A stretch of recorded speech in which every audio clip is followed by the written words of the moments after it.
attendance and attention. And I thought I have several presentations that I've done, but those are already publicly available. So I thought I'd have this as more of an interactive session, and I'll start with sketching the landscape in terms of what's happening, what isn't happening, because there's a lot of talk about this. In terms of my own background in this, I cut my teeth in tech consulting 20 odd years ago in the 3G space when we started to do interesting things on mobile phones. And since then, I've always been interested in the tech side of consulting, which is my specialism. And about 3 years ago, I jumped on the AI bandwagon along with half the world, it looks like, really just to cut through the hype, because there's a vast amount of hype. There's a lot of people trying to sell us stuff that isn't ready, or perhaps they're just going to make a big pile of cash out of it. And Patrick and I were talking beforehand about the other fads that have come along, and to some extent, consultancy is driven on fads and fashions. That doesn't mean it doesn't work, but sometimes clients require us to put old wine in new bottles, as we might say, in order to keep up with the markets and keep up with the Joneses. And there's a lot of evidence that there's kind of a hype curve where you get people implementing things for very good reasons that actually generate results. And then people or firms, clients that are perhaps unsuitable for that technological solution start implementing it simply because they've seen other people doing it. And that's something that we need to be aware of as consultants, as responsible ethical consultants, with firstly the implementation of this for our clients, if we're doing that, but secondly, implementing it ourselves.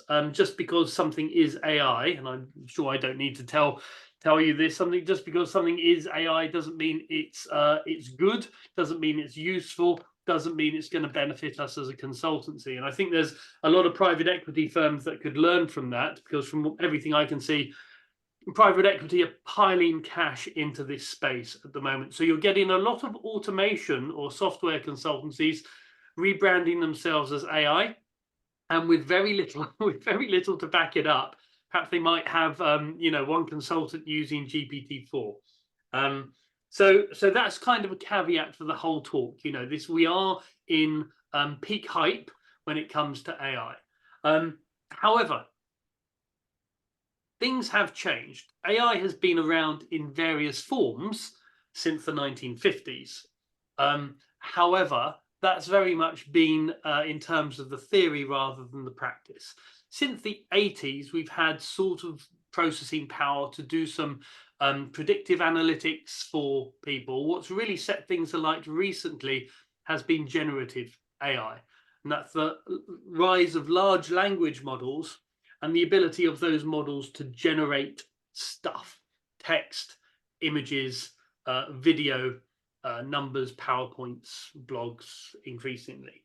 Now, I'm happy to talk about other forms of AI, but I think it's in LLMs where the focus has really been in terms of hype, but also in terms of implementation. I'm writing a book on AI at the moment in professional service firms. In terms of the landscape and generative AI, so when I talk about generative AI, I'm talking about Claude from Anthropic, Gemini from consulting, GPT 3.5 and 4 from OpenAI. But there's also, you may not know this, there's also hundreds of other models, some of which have been specifically designed to be downloadable and could run off your laptop. So if you're worried about security, I'll talk about the tech. I won't go too much into the technical side because I can see people starting to fall asleep when I usually do that in a talk, but I will cover that a little bit because it offers some solutions to the security question and also the speed question, which is something people aren't too aware of. But what's really happened over the last 2 years, especially, is the improvements in speed and performance of LLMs. And there's three reasons for that. One is that the firms themselves are learning about the architecture better, what works and what doesn't. बाहेरच राहिलं का बघ. Oh, let me just mute you, Giri. Got him.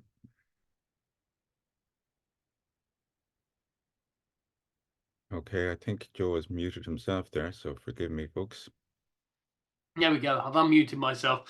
So the first reason things are improving fast is because the companies are learning. You know, this is really a grand experiment, and as we've seen, there's been quite a few mistakes in terms of security, in terms of generation of sexist, racist, ageist images, and so the companies themselves are learning.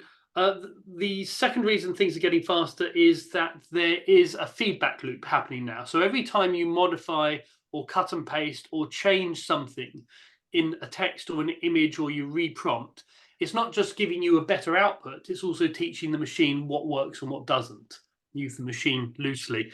And the third reason for the change is that all of this learning is happening to the same model. So what used to happen before is that learning for images, learning for text, learning for numbers, learning for videos, etc., etc., etc., all used to happen on very different models. With the large language models, and this we'll talk later about how useful they actually are in practice, this learning is all being fed back into the same models. And that means there's almost an exponential rate of improvement. And any of you that have used DALL-E or Midjourney will visually see that over the last year, we've gone from pretty clumsy audio, video, pictures, whatever, to photorealistic or video realistic situations where, in effect, we can now create short films which look as if they are real. So there's this exponential improvement, and that's really what's happening behind generative AI. So that's in terms of the backgrounds to it. I want to talk a little bit about the models themselves, and I won't get too technical here, but basically you've got these 3 or 4 big, huge monsters of models.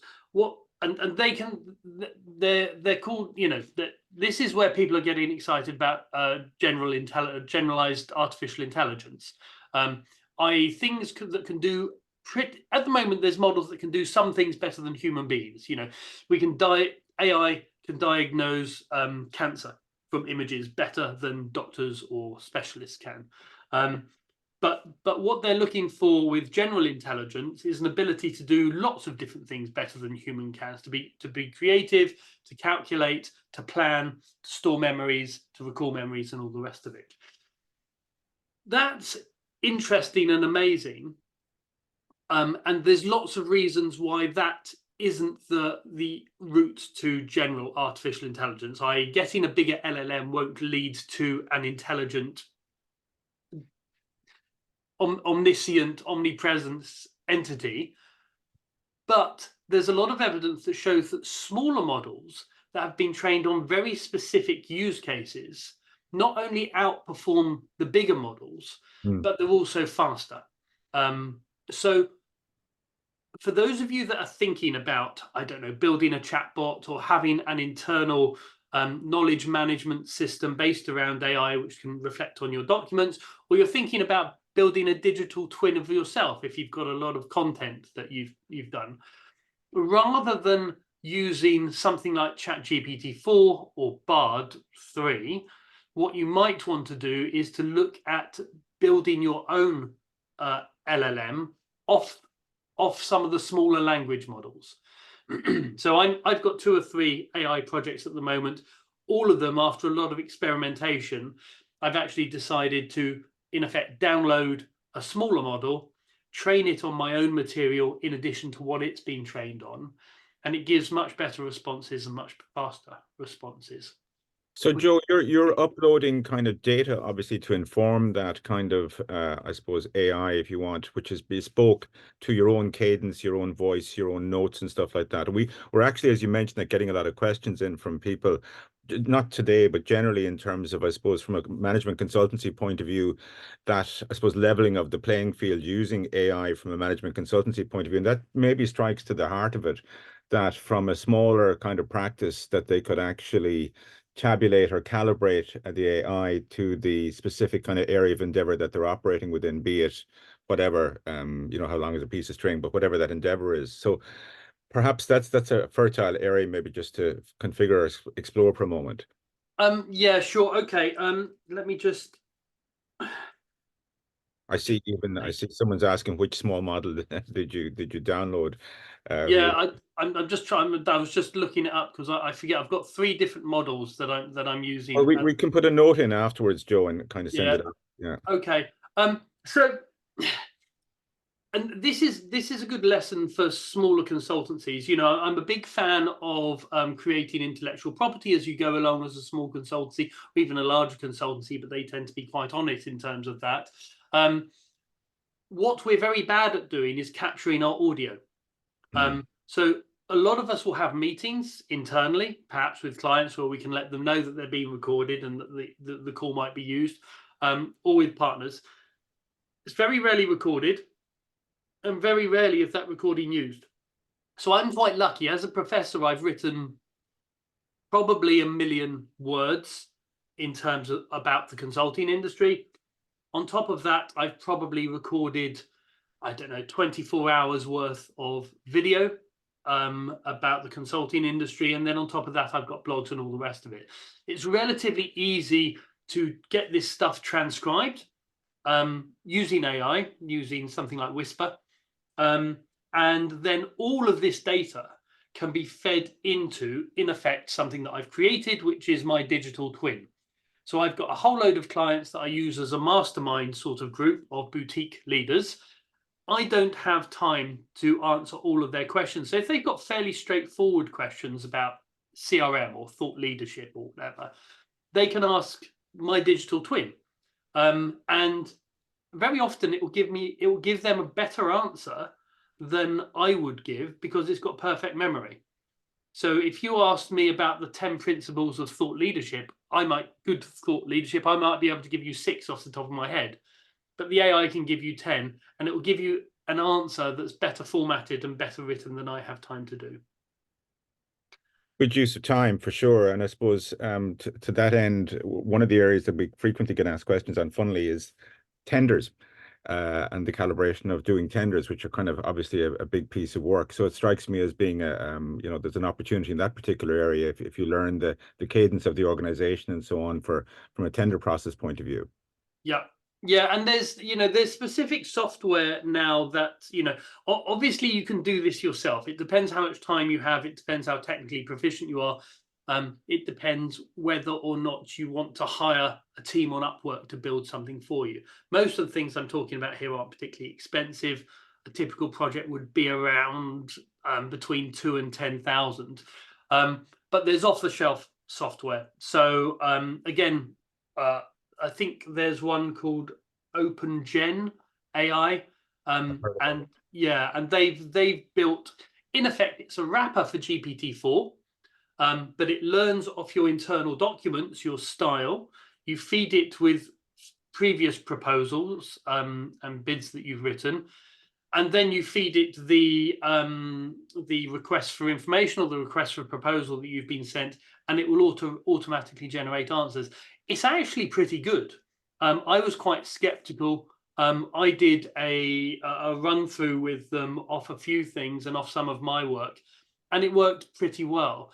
More suited, I guess, for the more standardized public sector procurement process, rather than the ones where you really get your heart in. You can show your own branding and all the rest of it.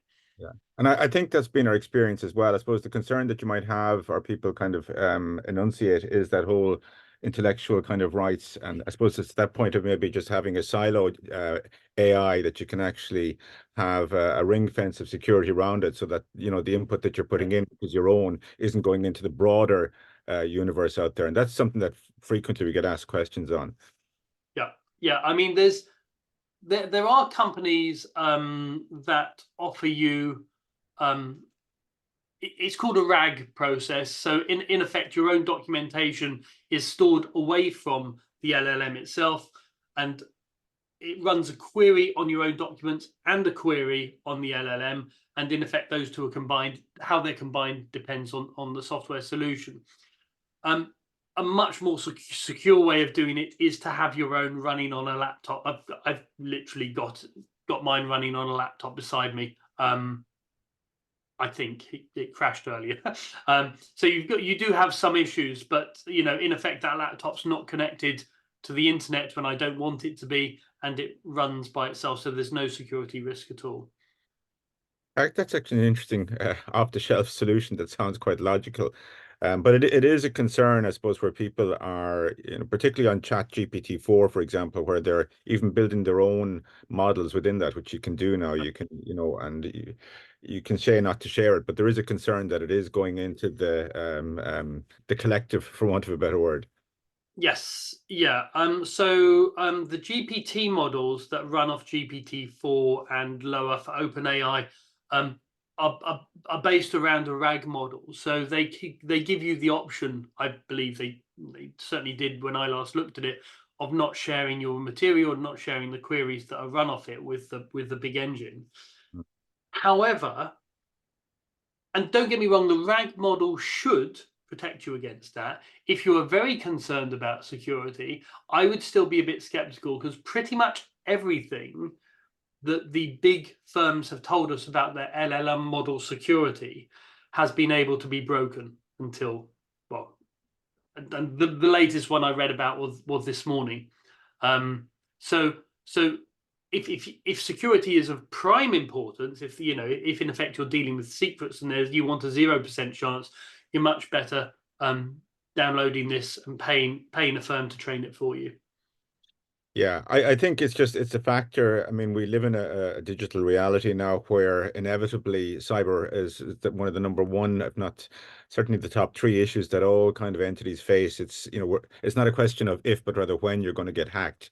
Yes. So at that piecemeal, this is becoming a building block in the management consultancy profession as, I suppose, an aid to automation, as an aid to process.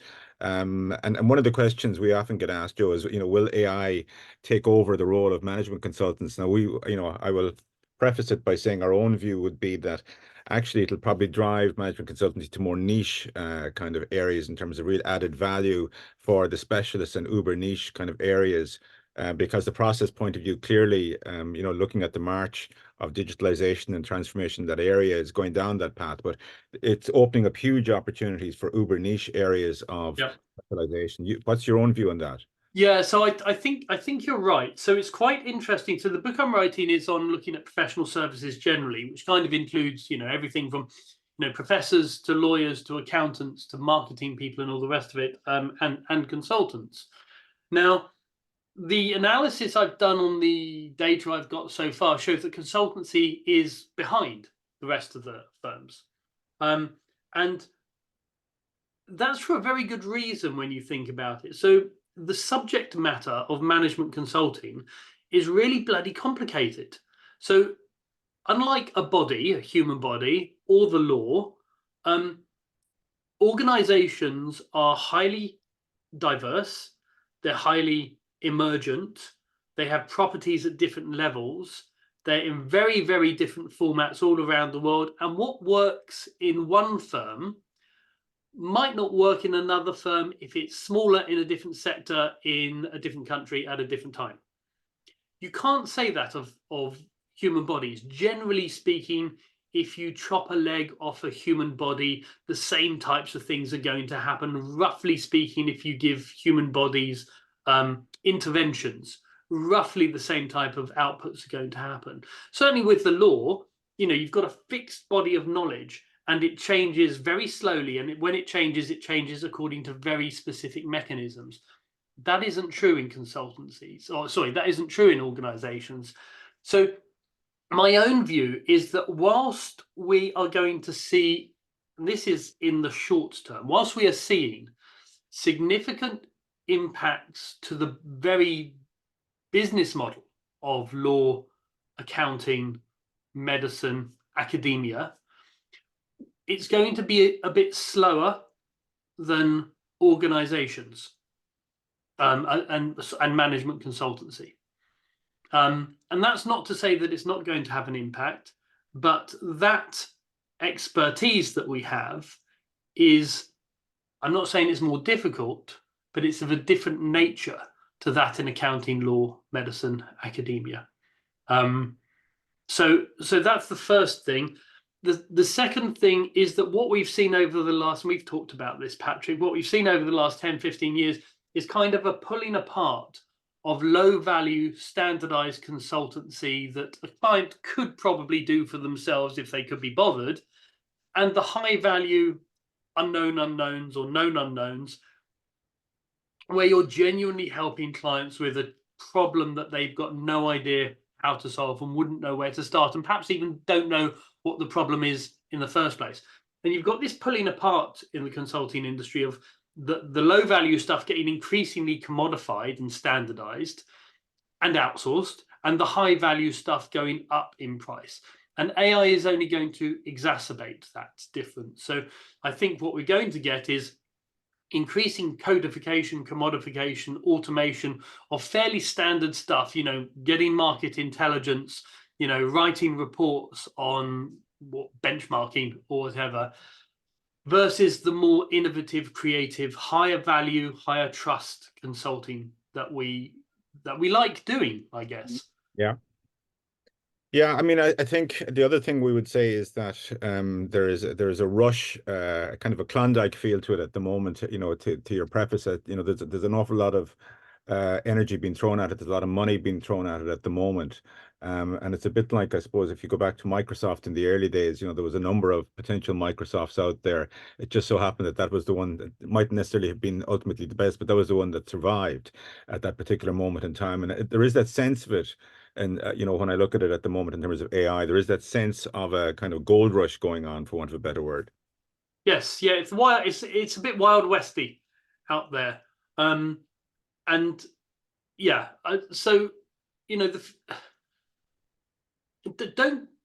get me wrong. We're very early in the journey, and I have no doubt that in 5-10 years' time, we might well be seeing management advice being given by AI, or organizational advice being given AI, that generates roughly the same level of success as experienced consultants. However, there's always going to be firms that don't want to be associated with that, or from a liability perspective, want a human to deal with rather than a machine. Yeah, there is that kind of issue that's recurringly coming up, what I would call the trust but verify kind of area, where people, and loads of media, for example, are getting caught regularly, where the articles are being generated by AI, for example, and you can see that within the context of the output. But there is to my mind, a trust but verify element to it, that you really need to kind of go through it in detail before you disseminate it out there, because the potential for factual errors is quite high. Particularly in terms of whatever the subject matter it is. Yeah, it's and I don't see that changing. It's almost built into the very architecture. Don't get me wrong, hallucinations are shrinking and improving all the time, but it's almost built into the very nature of what an LLM is and how it generates outputs. And you raise another point, though, which I think is important around, you mentioned the word automation earlier. At the moment, what I'm seeing in the consulting industry, including in the big firms, is very much a bolt-on approach to AI. So they will build a chatbot based on their documents that can answer questions, so that their senior management aren't being bothered by juniors asking the same question over and over again. Fine. But we're still embedding that in a process of automation, so that it becomes just part of the general architecture and the standard operating procedure of the firm, is the stage where it's going to be making a big difference. At the moment, there's this sort of exclamation around AI as this magical bolt-on thing that can be used, but actually the most powerful examples of it I've seen are where, rather than asking the question, which roles will this replace, it's looking at it at a task level and saying, okay, this is how we typically build PowerPoints. What bits of this can be automated? What bits of this can be done by AI? Where do we need humans in the process to check or possibly create? Because sometimes I see someone's put the Boston Consulting Group article in the chat, and it's worth looking at because it shows that sometimes AI does things much better than humans, including medicine, including diagnoses. Sometimes it does things. It's better to have the human with the AI, and sometimes it's better just to leave it to the human. Increasingly over time, of course, what we'll get is that the AI acting by itself will probably, in most instances, produce better outcomes than the human. And then we've got a whole load of new questions that we need to answer around not just liability and choice of the client, but also what we do as humans when AI can be a better expert than we are. No, we'd seen, I mean, you are correct, Joe, and I think we'd seen that beginning of that, I suppose the foothills of the Himalayas is the analogy I would use in terms of medicine and diagnostics. And we saw that with the iPhone over the last couple of years in terms of that kind of health and medicine and technology coming together. And that's a wonderful example of good use of time and labor and so on. One of the questions we get asked kind of directly and at the Institute here is more of a practical one. And I'd be interested to get your own view in terms of data visualization. So in management consultancy, inevitably, is about data visualization in terms of generating reports and stuff like that. And we often get asked, what sort of, generating Excel spreadsheets over the PowerPoints is a case in point. I think someone mentioned it there earlier. So in that particular application, is there anything you're seeing out there that's really good in terms of harvesting data from Excel and moving it over to PowerPoint or whatever spreadsheet or kind of visual data you're using? Oh yes, yeah, they are. There's loads. I mean, you can actually now do it within Excel if you're or Google Sheets. So you don't need a third-party application. You can give natural language commands to Copilot or Gemini in Google Sheets and ask it to create visualizations for you. You've also got a whole load of third-party apps. I'm just pulling up some of my favorites as we speak. No, we got a question there. Kind of, someone was being very specific about SurveyMonkey and harvesting from SurveyMonkey. But we'll come back to that, folks. I don't have a particular answer. Maybe unless Joe, you have one. Let me have a look. That's okay. A few questions. Can any JI can take select PowerPoint files as training material? And yeah, okay. I can't see the SurveyMonkey question. What does it say? Sorry, someone mentioned it privately to me. Oh, okay. Sorry. They were a little bit A bit shy. GDPR averse, maybe. Okay. In fact, there's a few questions come up. So let me address some of them. So Sharon says big firms had chatbots prior to Gen AI. Yes, of course. Yeah. I mean, I remember using chatbots in the 80s.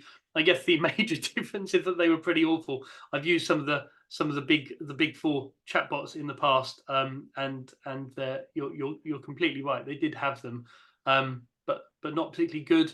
Amelia rightly puts up this fantastic article by, I'm sure most of us have seen it, looking at it was an experiment done by Boston Consulting Group, and I think it was Harvard or MIT, looking at the impact of GPT 3.5 and the use of it by consultants. And it found that it improved the performance across the board of consultants and also performed the speed of tasks, but it actually had a much bigger impact on weaker consultants than better consultants. So it kind of brought up the poor performers much more than it did improve the big, the good performers in the firm. But it's important to note that was chat 3.5. It wasn't 4, it wasn't 4.5, it wasn't 4 turbo, and it certainly wasn't 5 that's going to come out in the next 3 or 4 months. For those of you that want to see the difference, if you've used an AI LLM in the last few months, it's worth paying the subscription and trying out Claude 3.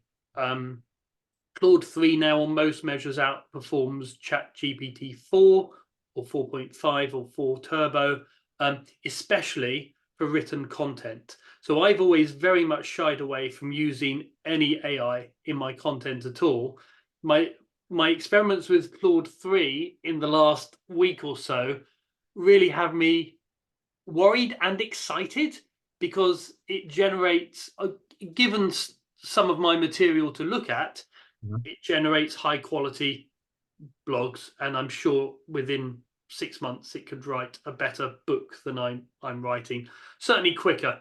And And that's Joe, how would you rate worrying. it how would you rate it against Copilot? I mean, Copilot, I believe, is GPT-4 in a different format. So in effect, Microsoft is taking OpenAI's. This is the source of the court case with Elon Musk. Yeah. In effect, it's a wrapper around GPT-4, but It's embedded medicinal in the download. Office suite. Yeah. Yeah. Okay. So you're kind of backing Claude 3 at the moment as the current kind of Happy Valley spot. Yeah, so and also in answer to someone's questions about what model I use, there's a website called Hugging Face that has a leaderboard of all the different LLMs. Some of them are open source, some of them are closed, some of them are downloadable, some of them aren't. But you can also search for specific use cases. So if you want one that's doing, transcription versus blog creation versus calculations, you can search for which ones are suited to your use case. And I think that's the way that we're moving now, is sort of much more specific case-based LLMs, rather than these big general ones, which are very, tend to be more expensive and are good at a lot of things, but aren't specifically trained for your output. And I mentioned latency earlier, and latency is the speed of operation is important if you've got this embedded in other software, because you don't want a client thinking, well, this chatbot that they've given me to check up on the speed, what's happening with my project isn't working. I'm just closing it down. I'm gonna go and complain. I'm building a chatbot at the moment that does role plays for my students, but it's audio based. So rather than just typing into it, they can actually have a phone call, and we can potentially integrate it with a mobile system, so that it phones a student up, pretends to be an angry client, and then can give them feedback on what they could improve with their interactions. And in those situations, latency is so important, because you don't want that unrealistic situation where it takes 2 seconds for a system to reply to you. So, Joe, a subject matter close to your heart, given your academic kind of hat as well, and we get frequently asked, an element of a lot of the SME consulting kind of profession is in terms of CPD or training, for example, where they would offer training solutions, and you are seeing that evolution in terms of video avatars coming through, and I suppose, as you said earlier, in terms of the quality, be it DALL-E or whatever. Has certainly incrementally leaped forward. What's your own view in terms of that, in terms of where that's going for CPD training and the profession?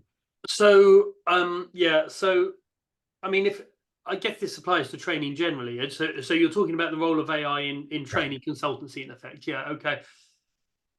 So this is interesting. So generally speaking, I encourage smaller consultancies especially to avoid tech, to avoid software development, to avoid SaaS. Okay. Now, just simply because I've seen it go wrong so many times, I'd say, 1 in every 7 projects, maybe 10 projects that I've seen fails. They're very different business models. They require very different skills, but we can argue that, another time. Now, with But AI, here, go on. is there a but coming here? Yeah, well, but with AI. So with AI, it's muddying the waters, because the great thing about consultancies is they have loads and loads of qualitative data very often, which LLMs love, that and a very rich understanding of very specific domains, and that allows you to providing you've got you've recorded the data, Yeah. quite in-depth role plays or like the one I'm building, I need about 50 scripts, and I can get these from my students, of course. If I say to my students, look, we're going to do a role play, I'm going to record it, I'm going to use it anonymously with the LLM, I can get 50 transcripts quite easy about a specific. So it's the amount of data that you can capture to train it. What you'll find is that you could use you could use ChatGPT-4 quite easily to set up a role play situation of an angry client or of a negotiation situation. However, what you'll find is that without your own data in there and a fair amount of it, on the edges, it will take you through a standard case fairly easily. But if there's anything to the side, if there's anything sort of on the bell curve that's quite unusual, someone approaches things differently, it won't perform very well. It kind of throws it out of kilter. So the more transcripts, the more observations, the more data of your own that you can put into it of that type, the much more likely you are to get a high quality response. So inevitably, the added value is going to be on the margins, because that's where the competitive kind of value that you have against the competition is going to be. Yeah. Yes. And this is all about depth of it's about two things: depth of expertise, but also the extent to which you've captured that. I'm quite lucky because I've got access to university students, but also I'm lucky because I've just published hundreds of thousands of words over the years about a specific thing. So I have this data. At the moment, I'm going through and it's transcribing the YouTube videos. It's getting the blogs into a Q&A format. Anyone that runs a podcast, transcripts of podcasts are ideally suited for training LLMs because it's that question and answer format. If you were cynical and you were, I don't know, let's say an expert in leadership training in the automotive sector, you could just scrape the internet for blogs and podcasts of that and probably generate several million words worth of content and have a bot that could do what you wanted, from role plays through to writing blogs on that specific topic. So it's, as you said, Patrick, it's Wild West territory at the moment. And where do you see, say, the next kind of 36 months going? Where do you see it going, Joe, at the moment? What's your sense of it? I think the hype's going to die down a bit, obviously. But what's different between generative AI and any other hype curve that's come before is, number one, it's immediately available. So anyone can get access to, the best, chatbot in the world ever for $20 a month. So that's number one. As if you've got a computer, you can get access to it. Number two is the almost universality of its application. So it's not a single user case; it's thousands and thousands of use cases. And number three is the extent to which it's continuously improving, the speed at which it's improving. So those three things really set it apart, which means that I'm terrible at making predictions. I called Brexit wrong, I called Trump wrong, and I called Boris Johnson wrong. So I'm not in the business of crystal ball, but I think it's going to be quite an upsetting medium term. Already there are whole categories of jobs that have disappeared. Nobody's really noticed. There aren't any transcribers anymore. There's no need for someone to sit in meetings and take notes. So we're slowly going to see more and more tasks ticked off and replaced with AI, just simply for cost and quality reasons. The extent to which there's going to be a backlash to that, I don't know. And also we're going to see a much more solid embedding of AI into standard processes rather than seen as a bolt-on. So we're seeing the Digital Act coming through Europe at the moment in terms of ethics in that particular area, which is obviously going to be a huge kind of an interesting evolution. What's your view in terms of the whole ethical application of AI in terms of, I suppose, the space we're in? I mean, if I'm honest, if I could put AI back in Pandora's box, I would do so. I think it's dangerous on a number of levels. Not necessarily right now, but in 2 years. We have seen Terminator, Joe, so we know where we're going here. Yeah, I mean, yeah. I mean, you can use AI to hack much more effectively than you can use humans to hack now. You can, even if you forget about the job replacement or the task replacement, there's a whole load of threats. I think what we're going to see is almost a tripartite of activity following this act. There's going to be a strong percentage of the population that just ignore it, and it's going to be very hard to catch them. And those aren't necessarily nefarious, actors. They might be people who just want to experiment and don't want to get bogged down, so they just put in various safeguards so that no one can see what they're doing. There's going to be the big firms that, for liability reasons, are going to take on the bureaucracy, the transparency, and the reporting. And then there's going to be a whole load of people in the middle, who are kind of aware of the act, but aren't going to, will adhere to it if they know about it and can do it. But in effect, the genie, because these are open source, because so many of these are open source, because they are downloadable, you can't put the genie back in the bottle. So I think it's going to be a really tough one to control. I mean, you would have concerns, Joe, for the future of literature as a case in point, and books. Given the speed of I suppose that particular area and what we're seeing now, and I even see in some of the health warnings that this is AI generated on some of the books that are coming out. I mean, I did an example there a couple of weeks back. I typed in, if you were to navigate your way out of the Brexit morass, give me a couple of chapters. Now it did nearly break Chat GPT. There was smoke coming out of the back of the. Okay. I think I really challenged it there, but I mean, it came up with. I was humorously doing it, but it came up with a very plausible kind of narrative in terms of a couple of chapters. It was readable. It was. I would be hard pressed to say that it wasn't kind of good quality. Yes. Yeah. I mean, I'm concerned, just from an academic perspective. I think ChatGPT is always going to be challenged with the cutting edge, innovative stuff. And I don't mean that it can't be creative, because it can be creative. I mean that if there is a new challenge, like a new, say, COVID, or a new piece of technology that impacts something, it's very badly suited to think about that, because it's based, it's generative AI is based on vast amounts of old documents and data.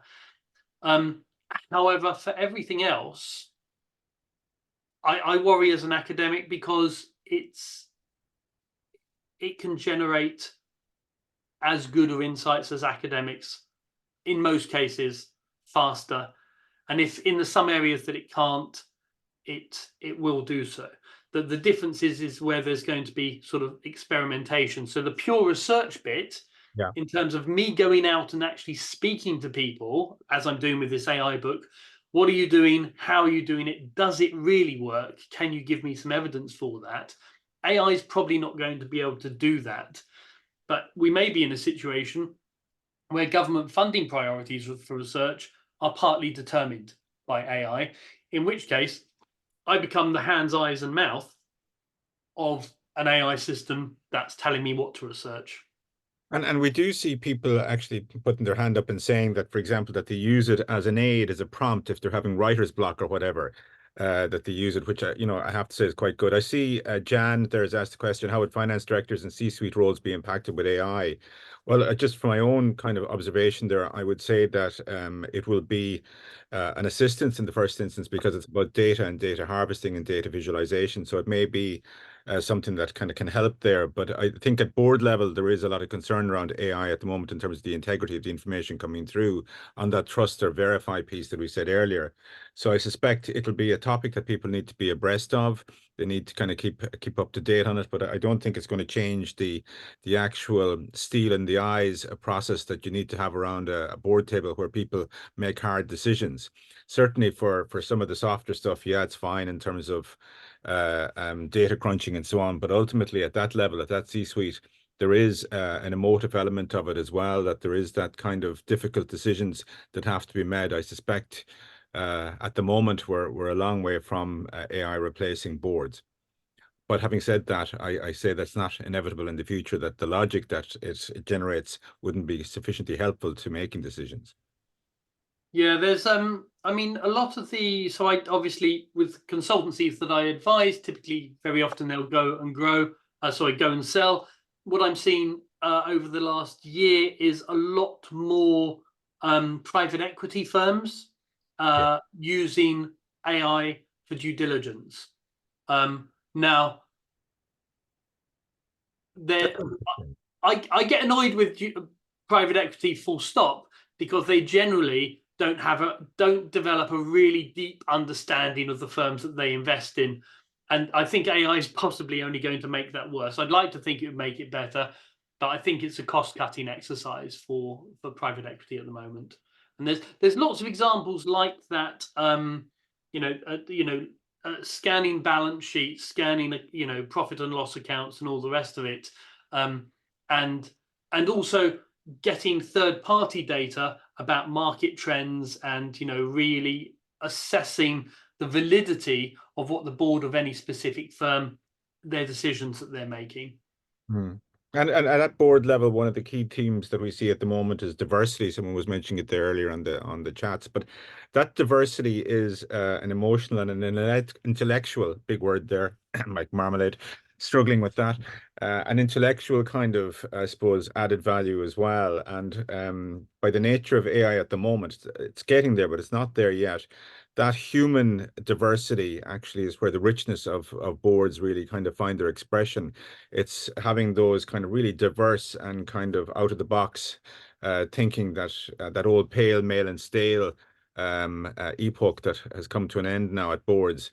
We're seeing a huge step change in terms of how boards go about their business and the intellectual diversity that boards bring. AI, not there yet, but it may get there in due course. It's an interesting one, isn't it? It's I mean, we all know about the biases that are inherent in any form of digital technology, and it's been shown to be the case in AI.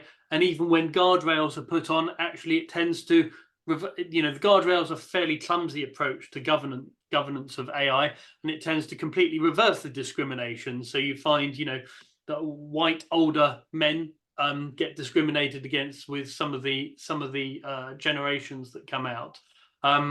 You can get AI to take on personas, whether you want to or not. Whether there's lots of inherent bias potentially in getting it to do that. But there's something different that AI brings. So you may be right. There may be an argument that different perspectives can be linked to different diversity groups. I don't know the evidence behind that, but AI might be part of that mix. AI might bring a different perspective that increasingly, boards might be asked, well, where's the robot on the board? Yeah, no, that's a fair point, actually. And if you're bringing it to its logical conclusion. And speaking of conclusions, Joe, I mean, we are a herd of management consultants here with you, listening eagerly to the knowledge you so kindly shared. It would be remiss of me not to ask you, I suppose, in terms of just getting into the weeds. And you mentioned a few of them earlier, but I mean, what are you seeing that's really hot in terms of kind of particular applications at the moment, over and above the regular ones like ChatGPT? Are you seeing really any really interesting ones from a management consultancy point of view? Yeah, so there's quite a bit. Okay, so I guess the most common one is building your own chatbot, which is based on your firm's documents and all the rest of it. Okay, yeah. There's a couple of there's a website called Hansai, and there's quite a few like this that integrate with your Google Drive, your Google Mail, your OneDrive, Slack for those of you that use it, and in effect uses that to train itself. So it's kind of taking off the burden of you having to constantly feed documents in. Any new documents that you put in get indexed, gets referenced, and contribute to the training. Now, obviously, you need to put governance around that so that, you know, perhaps your employees don't necessarily see your plans for selling the company in 2 years' time. But that's the most common thing that I'm seeing. I'm also seeing a lot of automation, a lot of a lot of stuff around contracts, saving money with lawyers. There's a lot of specialist AI contract writers and contract checkers. And that's also quite useful for checking your existing contracts, because very often when firms go to sell, and I'm sure most of you will know this, but it's found in the due diligence that the contracts aren't up to scratch. And so they all need to be redone. You're adding time into the selling process, and therefore it's less likely that you're going to get a successful sale. So there's things around that. There's a lot around data storage and data handling, data cleaning. But as I say, at the moment, a lot of this is bolt on, and you know, we're going to see over the next 6 months to a year a lot more of this being embedded in existing processes. So, you know, whether it's creating PowerPoint documents or Excel spreadsheets, it's going to there's going to be a lot more automation around the AI engine, and that's going to open up a whole load of more opportunities for the consulting industry. Okay. Well, Joe, look, that's been really, really rich, really powerful. Someone asked that Ansight. Can you spell that? Ansight? Hansai. Inevitably, they would ask you that There trick we go. question. It's in the chat. In the chat. Ansight. As in the Also, Japanese. just very just very quickly, Product Hunt has quite a good section on AI. So if you're looking for an AI solution for a specific, there's thousands of bits of software out there. Product Hunt website is quite good at finding well-rated software solutions generally, but it's got a section for AI as well. Okay, super. We put that up into the thing as well. All right. Does anyone have any final questions for Joe before we get you back to the coalface? Okay. Well, hindsight is, so hindsight is okay. So in terms of the outlook for consultants, would you say that there will always be requirements for humans with expertise to contextualize the insights that AI offers? Surely client organizations without strategic management knowledge wouldn't be able to derive optimum value from AI insights and therefore would still need a consultant. Good man, Mike. That's a good jawbreaker of a question there. Yeah. Yeah. I mean, I keep looking for things that AI won't be able to do in 5 years. And if you imagine, for example, that you've got three McKinsey, bad example, I'm not a big fan, but let's say, for example, 3 McKinsey digital twins of their top partners in automotive, trained on all the McKinsey documents and everything those partners have said, plus with access to big data sets. And then that's been leased out as SaaS to a specific company. So that company, the AI then has access to all the company documents and can do a live Q&A with the board. All of this is kind of possible now. It wouldn't be perfect, but in 5 years' time, it can contextualize that. I can't see any reason why it couldn't contextualize that. The gap might be where there are new challenges emerging in the market, that something like COVID, something like lockdown, something like an unexpected event. That's what it would struggle with, I think, more. And I note that Mark has kindly put up a chart there on today, 3 years, 5 years, 10 years. Any comments on that, Joe? Yeah, well, like that. Well, yes, yeah. What we call strategy is actually planning. Yeah, okay, yeah. So if you put AI into that equation, I think it kind of works, but you're shrinking the timelines down to months rather than years. He got that himself, yeah. Okay. And Sora, sorry, PJ, I'm not sure if Sora is the correct term. Are you familiar? I'm not familiar with Sora. Yeah, S-O-R-A. so sort of the big video generator that people are making a big fuss about at the moment. My friend has access to it in the States now. It's paid and it's quite expensive. I don't know when it's going to be. What tends to happen, it tends to be California, then the States, then the UK for some reason, and then Europe, and then everywhere else. So I'd expect it to be an expensive offering in the next 6 months. Okay. Well, Joe, look, we're coming to the conclusion. Garmila Mahagat, as we say in Irish. Thank you so much. It's been wonderful as always, and we look forward to having you back in due course. And guys, I would say, you know, support Joe. His book is coming out, well worth the read. It's on Amazon. We'll send you the links thereafter. Joe, it's as I say, it's a journey we're on.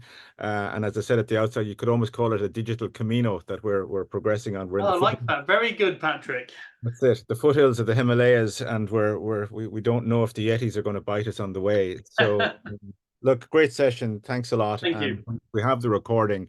And Joe, I'll talk to you offline about maybe having a Ballygowan in Galicia in April, and we'll chat to you then. All right, Thank everybody. you. Thank you. Our next session is coming up with Joe's colleague, actually, Professor Haslan, Simon Haslan. Again, very lucky to have him. That's on the 10th of April. We'll be sending out details. The recording will be available for members. And if you have any queries, please feel free to get on to us. We'll just get you out with 1 minute to spare. Thanks so much. Slán go fóill. Happy St. Patrick's Day. Thank you, Patrick. Bye, Joe.